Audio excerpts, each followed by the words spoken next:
Today we will be demonstrating multi-band ligator, also known as banding, in endoscopy. The process of using the multi-band ligator is for esophageal or gastric varices as a means of providing hemorrhage control or to eradicate varices. Okay, now we are going to demonstrate using the multi-band ligator or banding in endoscopy.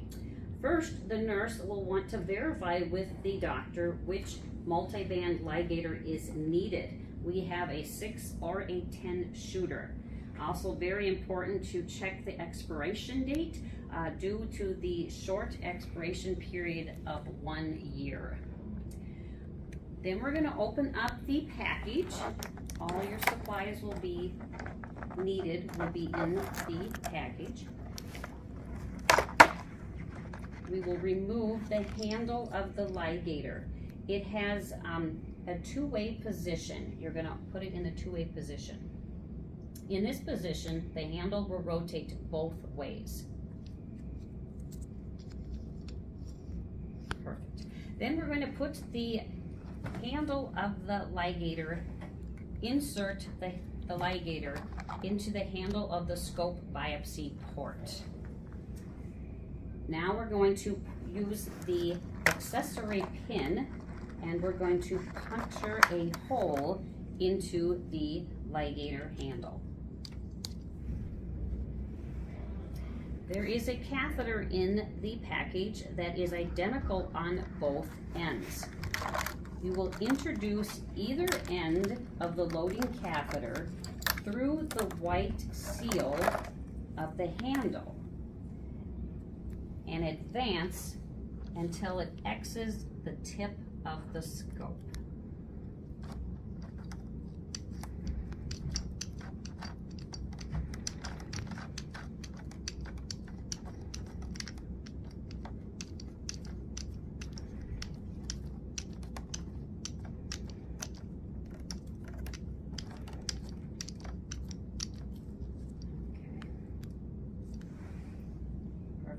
Attach the trigger cord to the hook at the end of the loading catheter where it exits the tip of the scope. You would like to leave approximately 2 centimeters of the cord between the knot and hook. Gently withdraw the loading catheter to pull the trigger cord up through the scope.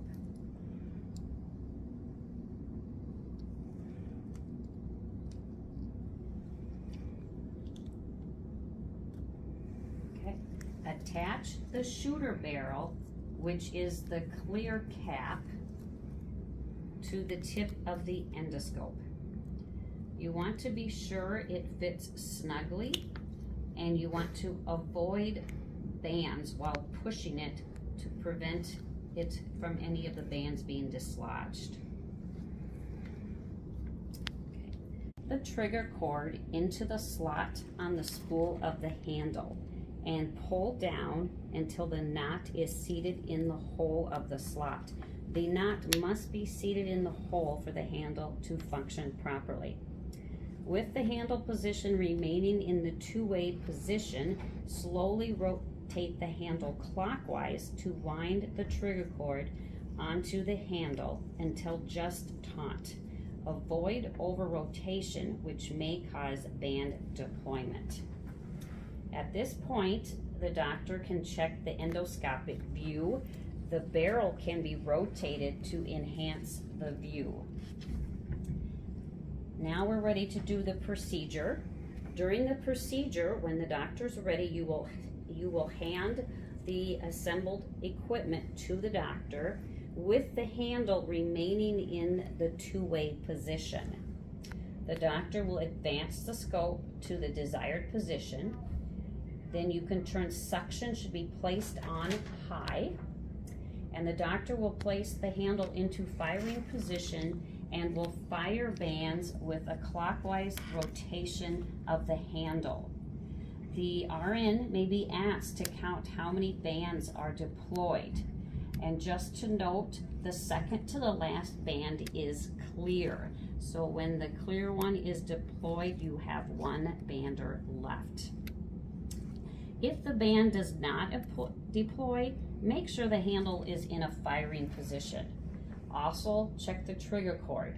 Place the handle in the two-way position and loosen trigger cord slightly as needed. Very important to report to the recovery RN that banding has occurred. The patient will most likely experience chest discomfort following banding, and they should be informed of this as such.